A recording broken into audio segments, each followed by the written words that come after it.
اللهم صل وسلم وبارك عليه وعلى آله. ولقد اتصف صلى الله عليه وسلم بمحاسن الأخلاق بما تليق على كتابة البطون الأوراق. كان صلى الله عليه وسلم أحسن الناس خلقا وخلقا وأولهم إلى مكارم الأخلاق سبقا وأوسعهم بالمؤمنين علما ورفقا برا رؤوفا لا يقول ولا يعمل إلا معروفا له الخلق والسهل واللفظ المحتوى على المعنى الجاد إذا دعاه المسكين وأجابه إجابة معجلة وهو له الشفيق الرحيم باليتيم والأرملة وله مع سهولة الأخلاق الهيبة القوية التي تبتعد منها فرائض الأقوياء من البرية ومن الشديد تعطرت الطرق والمنازل وبأرض ذكر طيبة المجالس والمحافل. وهو صلى الله عليه وسلم جمع الصفات الكمالية والمنفرد في خلقه وخلقه بأسباب الخصوصية فما من خلق في البرية محمود إلا وهو متلقى عن زين الوجود. أجملت في وصف الحبيب أشياني وله العلا في مجده ومكاني وصف عتقت على مددها أخذت على نجم السهام بناني. وقد انقسم القلم في تدوين فحفظه العلم بوقع مولد النبي الكريم وحكاية ما أكرم الله به هذا العبد المكرم من التكريم والتعظيم والخلق العظيم. فحسن مني أن أمسك عنة القناة بهذا المقام وأقرأ السلام على سيد البلاء. والسلام عليك أيها النبي ورحمة الله وبركاته. السلام عليك أيها النبي ورحمة الله وبركاته. السلام عليك أيها النبي ورحمة الله وبركاته.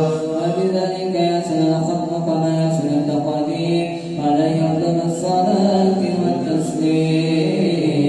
اللهم صل وسلم أشرف الصلاة والتسليم على سيدنا ونبينا محمد الرؤوف الرحيم. اللهم صل وسلم وبارك عليه وعلى آله.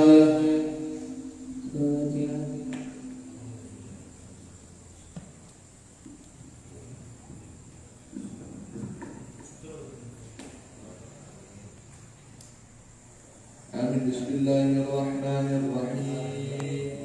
الحمد لله رب العالمين والصلاة والسلام على أشرف المرسلين سيدنا محمد وعلى آله وصحبه أجمعين. ولما نظم الفكر من دراري الأوصاف المحمدية عقودا توجهت إلى الله متوسلا بسيدي وحبيبي محمد صلى الله عليه وسلم أن يجعل سعي فيه مشكورا وفعلي فيه محمودا وأن يكتب عملي في الأعمال المقبولة وتوجهي في التوجهات الخالصة والصلات الموصولة.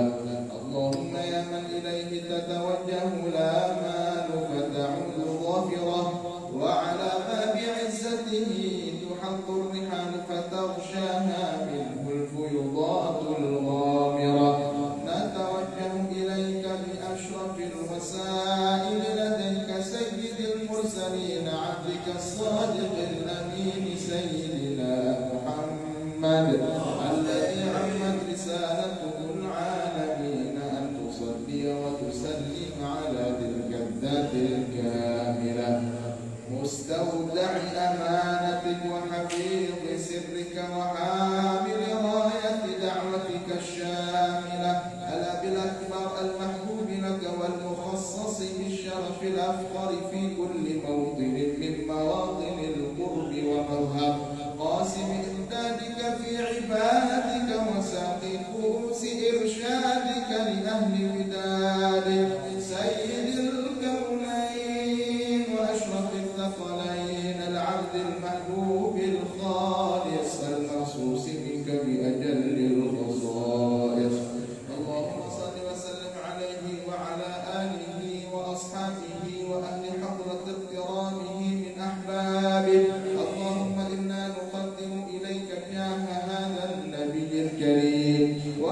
ونتوسل إليك بشرف مقامه العظيم أن تلاحظنا في حركاتنا وسكناتنا بعين عنايتك، وأن تحفظنا في جميع أطوارنا وتقلباتنا بيمين رعايتك وحصين وقايتك، وأن تبلغنا من شرف القرب إليك وإلى هذا الحبيب غاية آمالنا، وتتقبل منا ما تحركنا به من نياتنا وأعمالنا، وتجعلنا في حضرة هذا الحبيب من الحاضرين، وفي طرائق اتباعه من السالكين، ولحقك وحقه من المؤدين، ولعهدك من الحافظين. اللهم إن لنا أطماعا في رحمتك الخاصة فلا تحرمنا، وظنونا جميلة هي وسيلتنا إليك فلا تخيبنا. آمنا بك وبرسولك وما جاء به من الدين، وتوجهنا به إليك مستشفعين أن تقابل المذنب منا بالغفران، والمسيء بالإحسان، والسائل بما سأل، والمؤمل بما أمل، وأن تجعلنا ممن نصر هذا الحبيب ووازره وولاه وظاهره، وعم ببركته وشريف مجهده أولادنا ووالدينا وأهل قطرنا ووالينا وجميع المسلمين والمسلمات والمؤمنين والمؤمنات في جميع الجهات، وأدم راية الدين القويم في جميع الأقطار منشوره، ومعالم الإسلام والإيمان بأمرها معمورة معنى وصورة، واكشف اللهم كربة المكروبين، واقض دين المدينين، واغفر للمذنبين، وتقبل توبة التائبين، وانشر رحمتك على عبادك المؤمنين أجمعين، واكف شر المعتدين والظالمين، وابسط العدل بولاة الحق في جميع النواحي والأقطار، وأيدهم بتأييد من عندك ونصر على المعاندين من المنافقين والكفار، واجعلنا يا رب في الحسن الحصين من جميع البلايا، واجعلنا يا رب في الحسن الحصين من جميع البلايا، واجعلنا يا رب في الحسن الحصين من جميع البلايا، وفي الحرز المكين من الذنوب والخطايا، وألمنا في العمل بطاعتك والصدق في خدمتك قائمين، وإذا توفيتنا فتوفنا مسلمين مؤمنين، واختم لنا منك بخير أجمعين، وصل وسلم على هذا الحبيب المحبوب للأجسام والأرواح والقلوب، وعلى آله وصحبه ومن إليه منسوب، وآخر دعوانا الحمد لله رب العالمين. سبحان ربك رب العزة عما يصفون، وسلام على المرسلين، والحمد لله رب العالمين. بسر أسرار الفاتحة.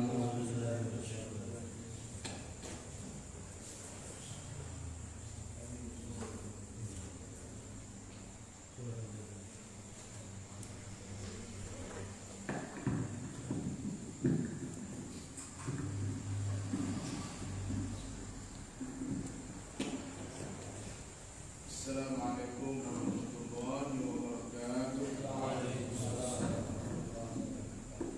بسم الله الرحمن الرحيم. الحمد لله رب العالمين، والصلاة والسلام على أشرف المرسلين، سيدنا وحبيبنا وشفيعنا وقدوتنا وذهاب همومنا وغمومنا محمد صلى الله تعالى عليه وعلى آله وصحبه أجمعين. رب اشرح لي صدري ويسر لي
hambar.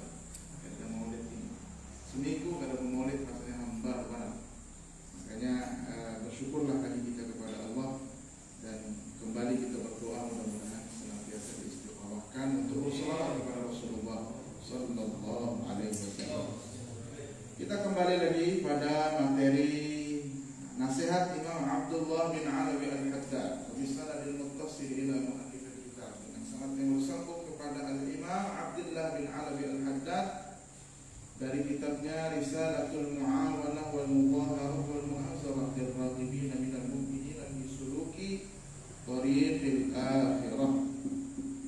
Beliau mengatakan, fa iyyaka ya akhi an tastura syai'an law dhahara lin-nasi kunta tastahyi min dhuhurihi haya'an yansha'u min khawfil istiqbah.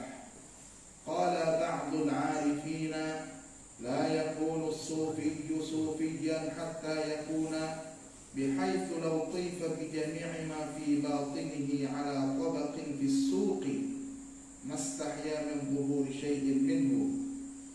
فإن لم تقدر أن تجعل سريرتك خيرا من علانيتك فلا أقل من أن تسوي بينهما فيكون امتثالك لأمر الله واجتنابك لنهيه وتعظيمك لحرماته ومسارعتك في مرضاته في الخلأ والملأ على حد سواء. وهذه أول قدم يضعها العبد في طريق المعرفة الخاصة فاعلم ذلك وبالله التوفيق. Habis dah. Fa'iyyaka ya akhi, saudaraku, berhati-hatilah kamu, waspadalah. Ini beliau mengajarkan kita untuk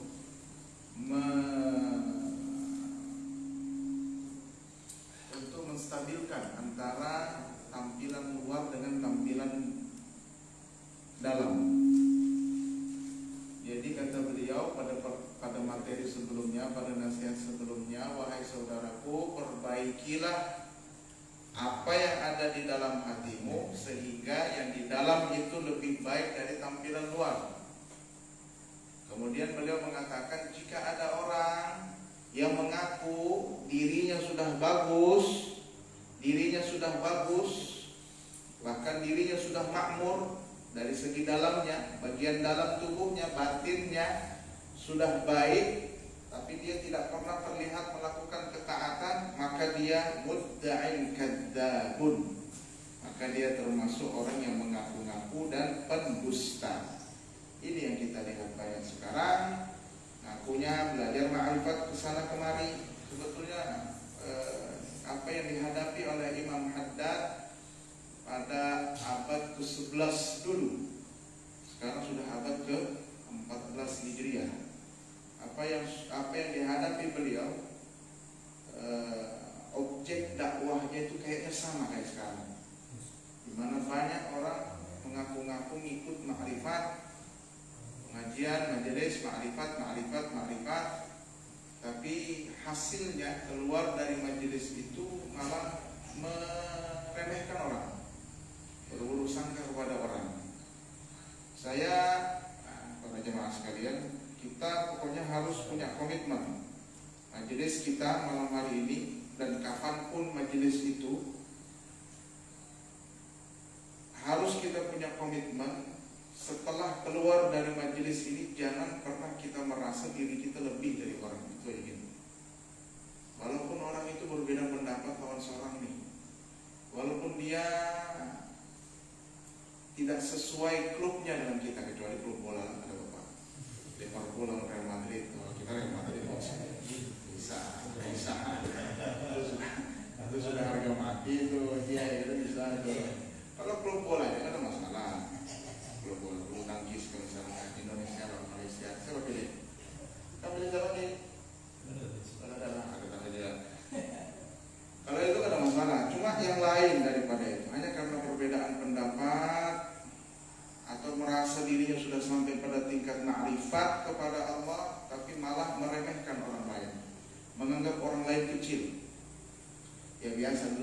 sampaikan itu kan, sebelum bermajelis taklim statusnya ya Allah banyak betul dosa ya Allah, banyak betul dosa ya Allah, aku pendosa ya Allah. Tapi setelah majelis taklim, ya Allah pendosa di mana-mana ya Allah. kan yang harus seperti itu loh ini, ya kan? Ini kan gitu kan. Jangan sampai komitmen kita. Pokoknya di majelis taklim kita, apalagi ulun yang membawakan di sini, harus kita punya komit kita dengan sebuah prinsip bahwa majelis taklim tidak menjadikan kita lebih sombong, tapi harus menjadikan diri kita lebih kecil dari orang. Kita lebih hina dari orang lain. Orang lebih mulia daripada kita, orang lebih daripada kita. Kita ini tidak ada apa-apanya. Itu yang seharusnya. Tapi kalau misalkan setelah kita bermajelis, sudah tahu ilmunya, sudah tahu tasawufnya begini, sudah tahu fikihnya seperti ini, lihat ada orang yang salah, nah ini orang ini kada baik hidupnya ini. Nah, berarti majelisnya tidak bermanfaat, tidak ada gunanya. Ambil majelis seperti ini, boleh kejadian rumah, balik supang aja. Iya, karena semuanya ada pertanggungjawabannya di hadapan Allah. Ulun saya membaca kitab ini pun ada pertanggungjawabannya. Harus ada ijazah, harus ada sanad. Kalau tidak bisa, tidak berani kita mengajarkan macam-macam. Nah itu pentingnya itu. Pentingnya kita mengetahui apa sebetulnya yang ingin kita dapat dari bermajelis taklim ini. Dan Imam Haddad sepertinya sudah menghadapi objek dakwah, sasaran dakwah yang seperti itu modelnya. Bahwa ada orang yang mengaku dirinya, aku ini malaikat sudah, tapi tidak pernah kelihatan sholat, jadi kita taat. Orang ini tidak pernah kelihatan taat, tidak pernah terlihat ke masjid, bahkan mengaku-ngaku sholat Jumatnya di Makkah, di Ka'bah, bujur juga kan itu. Mana bisa? Jumat di sini jam 11, jam 12, Jumat di sana jam berapa baru? Atau kalau di sana sholat Jumat berarti di sini sudah sore. Yang seperti itu yang kadang barangkali itu yang dihadapi beliau. Makanya beliau nasihatkan ke kita ini, jika ada orang yang mengaku-ngaku dirinya ma'rifat, mengaku dirinya hebat, mengaku dirinya sudah sampai pada kesempurnaan ibadah kepada Allah, tapi terlihat dari sikap kesehariannya, kita bisa mengukur. Jangan mudah terpengaruh orang seperti ini. Masalahnya kita ini orang Indonesia lah. Orang Indonesia ini cepat tertipu lawan bungkus. Zaman sudah zaman entertainment. Zaman sudah entertainment ini oke. Bungkus, orang berlomba-lomba memperbaiki bungkus, hasilnya mana ada? Ya rumah tahfiz, padahal pengajarnya jalan dengan hafal Quran. Itu banyak tuh jadi kacau. Ini kebetulan kita baru dihadapkan itu lagi, ada kebenaran, ada cobaan, ada yang iya. Orang membuat lembaga pendidikan tahfizul Quran, isinya apa? Apa isinya? Ada hafal Qurannya, gurunya mah ada hafal Quran. Kenapa dilempar hafal tahfizul Quran gitu? Ini yang banyak nih. Ini yang banyak. Masalah sambat, siapa tuh sambat di sini? Kalau yang salah tetap salah. Cuma memandang orang salah itu jangan menganggap hina, enggak. Kasihan. Umat Muhammad tidak kasihan. Itu aja sebetulnya. Bukan berarti kemudian kita keluar dari majelis ini merasa diri paling kecil, lantas ada orang salah kita biarkan aja. Salah itu. Tetap yang salah dipandang salah. Tapi cara pandangnya pandangan kasih sayang, bukan pandangan mengecilkan lain. Itu sudah Nabi Muhammad SAW. Itu sudah mengajarkan kepada kita. Seperti itu beliau mengajarkan kepada kita. Kan banyak itu lembaga tahfiz. Gurunya pernah menghafal. Pernah ya menghafal. Wah ini hafalannya pernah. Ada lagi hafalannya. Itu berani membuka lembaga tahfiz. Coba. Wah ini. Jadi di sini juga Imam Haddad mengajarkan kita untuk kritis orang, kritis. Jangan sampai kita mudah terbujuk rayu dengan orang. Gurunya siapa? Gurunya. Coba cari tahu siapa gurunya. Siapa gurunya. Kalau memang belum terkenal Siapa gurunya? Di mana dia belajar? Harus jelas. Sanadnya kemana? Gurunya siapa? Sampaikan oleh Rasulullah atau kadang. Saya ngomong begini bukan berarti saya mengaku diri saya paling sampai kepada Rasulullah. Tidak, paling jauh kita. Cuma kasihan umat Muhammad ini tertipu nih namanya. Akhirnya apa? Menghafal Quran 40 hari. Wah, ya kita hebat juga. Bukannya ini 40 hari. 40 hari tuntung kan 30 tuntung. Habis apa? Tuntung juga hilangnya. Jadi habis juga. Coba. Oh ini banyak. Bayar berapa? Sekali masuk 10 juta. Ada aja orang terbujuk. Coba orang kita nih. Ada aja orang terbujuk nih. Apakah yang baru-baru? 4 tuh. Ada aja tuh yang ikutnya 10, 12. Ada tuh 4. Jadi kita ini harus kritis. Beliau katakan, jika ada orang mengaku, mengklaim dirinya bahwa aku ini punya batin yang sudah makmur sudah, dekat sampai kepada Allah, tapi kelihatan tidak pernah taat orang. Waqad kharraba ala niyatahu bi tarki ta'atil zahirah. Dia sudah meninggalkan secara sengaja tampilan luarnya itu, meninggalkan ketaatan. Fahuwa mudda'in kadzabun. Maka dia termasuk orang yang mendakwakan dirinya, tapi dia berdusta. Nah, kemudian beliau memberi nasihat kepada kita pada paragraf yang terakhir. Fa iyyaka ya akhi, maka waspadalah saudaraku semua. Antastura syai'an, kamu menyembunyikan sesuatu. Lau dhahara lin-nasi kunta tastahyi min dhuhurihi hayaan yansha'u min khawfil istiqbah. Kamu menyembunyikan sesuatu yang apabila ditampilkan kepada orang banyak, maka orang banyak akan menganggap itu buruk. Itu kita sembunyikan. Yang kada baik ini jangan ditampilkan. Yang baik-baik saja ditampilkan ke orang, berarti hatinya lagi rusaknya. Hatinya sedang tidak baik. Makanya harus diwaspadai, kata beliau. Jangan sampai sifat ini masuk ke dalam hati, sehingga kita menampilkan kepada orang yang baik, sedangkan kita menyembunyikan hal-hal yang buruk. Jika kita tampilkan semua itu ke orang, orang pun akan menganggap ini tidak baik. Orang akan menganggap ini tidak baik. Kalau memang tidak baik, ngomong tidak bagus, itu aja. Jadi, lagi semangat nih,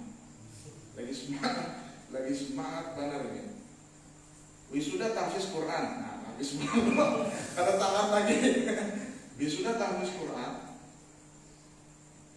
harus ada yang dites. Oke. Dites di hadapan orang banyak agar kelihatan apa hasilnya dia. Program selama ini apa hasilnya harus dilihatkan, ditampilkan. Tujuannya apa? Agar orang percaya bahwa di sini memang membina anak-anak untuk menjadi penghafal kitab suci Allah, menghafal firman-Nya Allah. Sekali dia pukulannya anu aja, dia diam aja. Dites juga, cuma kita rekayasa biar orang melihat bagus.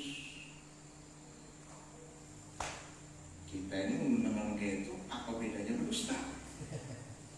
Maka ada orang pejabat, pimpinan, kada usah disebutin kalau pejabat. Ada orang pejabat itu dia sini mendanai apa dan lain sebagainya. Biar dilihat bos bagus, jadi kita rekayasa. Cara kita la ilaha illallah. Apa bedanya biar orang berdusta?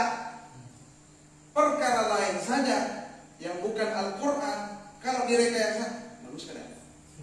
Apalagi ini Al-Quran di Tenggara nih. Tenggara nih. Tahu aja tadi. Nah itu, jangan aja off the record. Ini banyak di kamera malam ini kita banyak coba.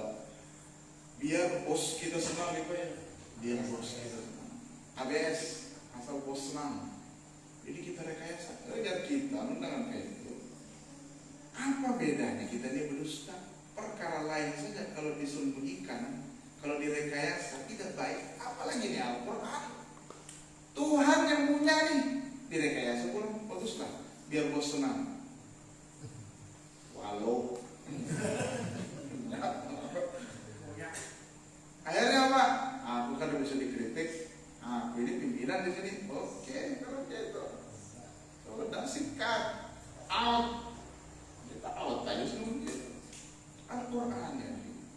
rusak udah hatinya orang ini. Kasihan umat Muhammad. Jadi hati-hati kita menyembunyikan sesuatu. Jangan disembunyikan sesuatu yang sekira ditampilkan kepada orang, ini orang anggap tidak bagus, akhirnya kita malu. Jangan.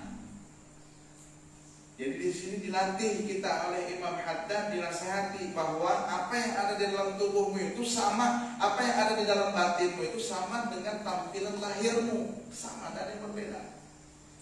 Qala ba'dul arifin, salah satu ulama arif billah, ulama wali Allah pernah mengatakan, la yakunu sufi sufian, orang tidak akan menjadi ahli sufi, orang yang bersih hatinya.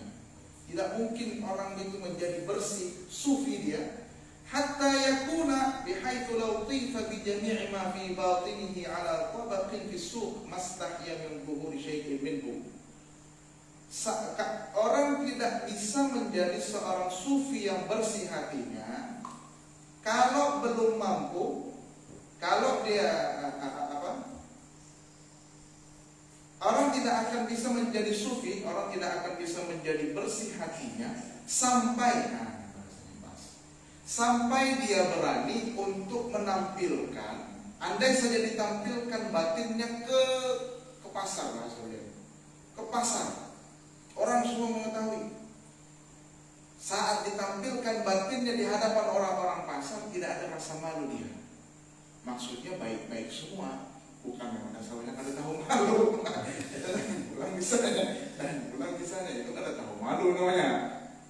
Jadi andai saja orang mau jadi sufi, maka syaratnya apa yang ada dalam batinnya ini bisa dia tampilkan ke hadapan orang banyak.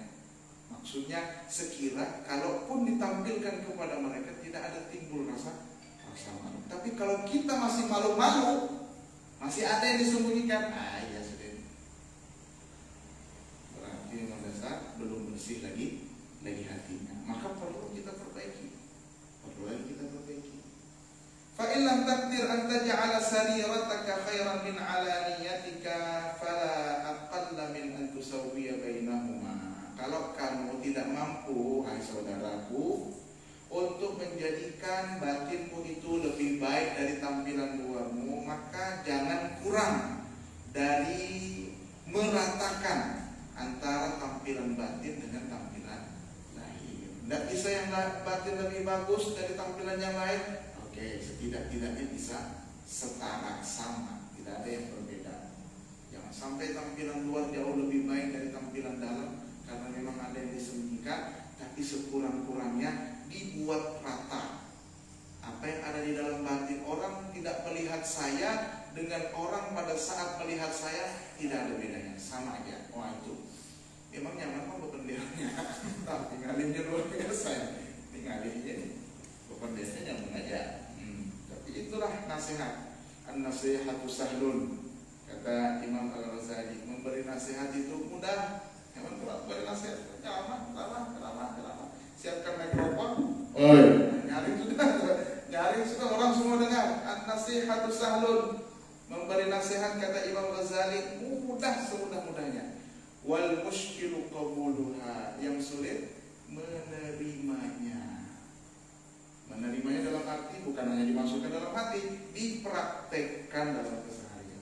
Kenapa sulit wahai Imam Al-Ghazali? Li'annaha fi madaqi muttabi'il hawa murrun.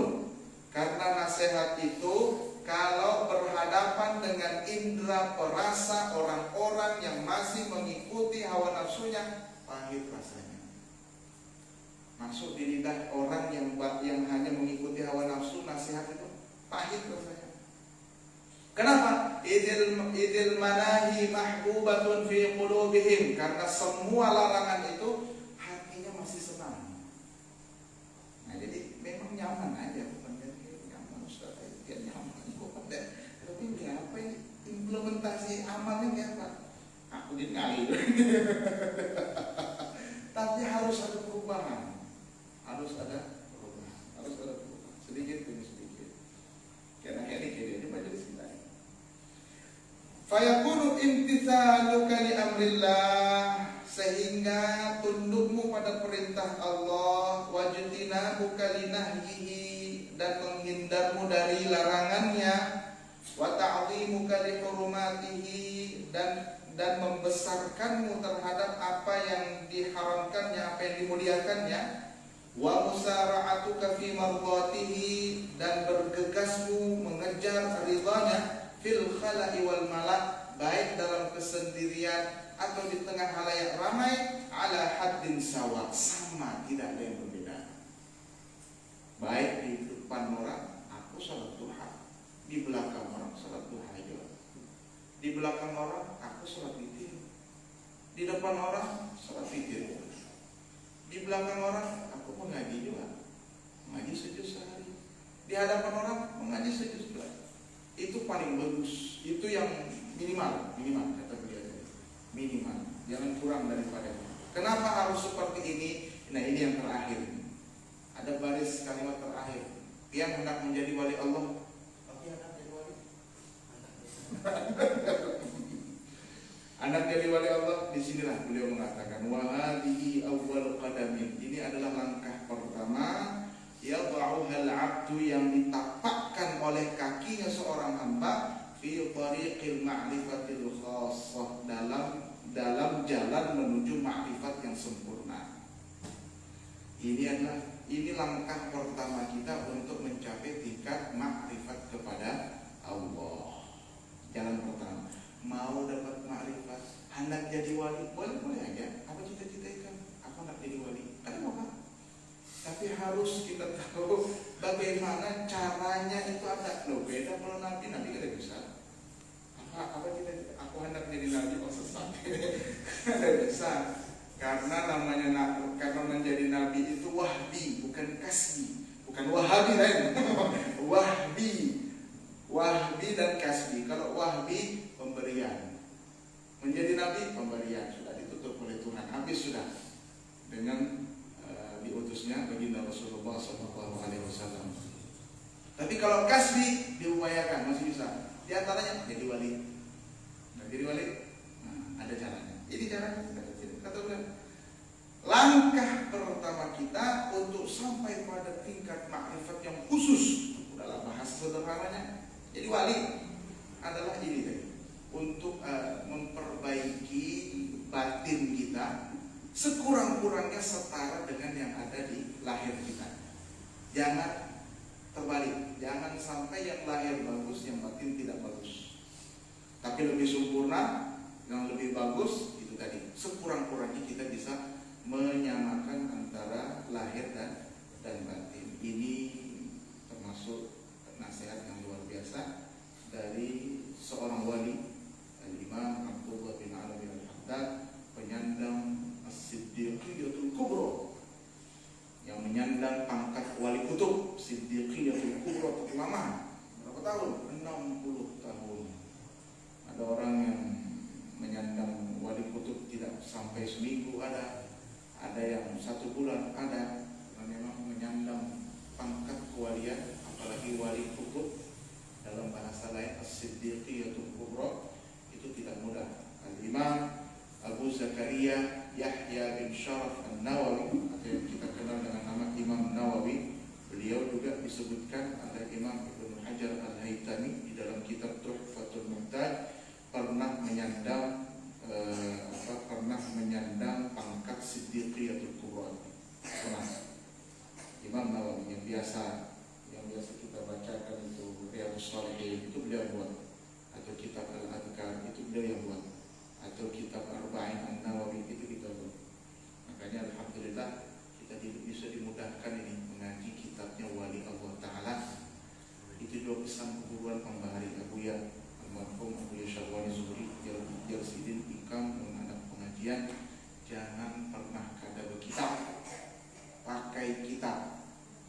Setelah lama kita berpikir, itu ya nginggi aja maksudnya, nginggi aja. Tapi setelah waktu berjalan, berpikir, merenung lagi, kenapa kira-kira, oh ternyata ini berkatnya di sini. Kita membacakan kitabnya para ulama, berbeda dengan wali kutub, itu berarti sama saja kita menghadirkan walinya di tengah kita.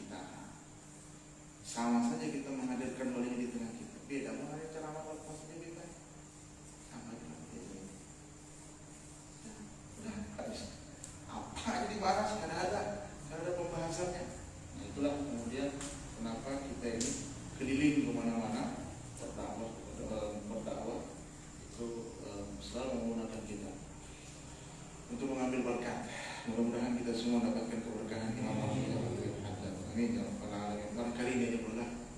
ilmu fikihnya insyaallah kita lanjut pada pertemuan selanjutnya. Mudah-mudahan semua yang hadir, yang belum hadir, yang akan hadir, semuanya diberi Allah keberkahan, diberi umur yang panjang, sehat walafiat, keluarganya dibahagiakan dunia akhirat, urusannya dimudahkan, hajat-hajatnya semua dipenuhi oleh Allah, dan semua mendapatkan pandangan khusus dari Rasulullah sallallahu alaihi wasallam berkat kecintaan mereka kepada baginda Rasulullah sallallahu alaihi wasallam. Kali ini wassallallahu ala sayyidina Muhammadin wa ala alihi wa sahbihi wasallam walhamdulillahi rabbil alamin. Sirri asraril Fatihah. A'udzu billahi minasyaitonir rajim.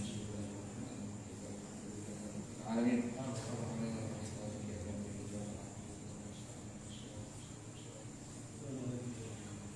ربنا تقبل منا إنك أنت السميع العليم وتب علينا إنك أنت التواب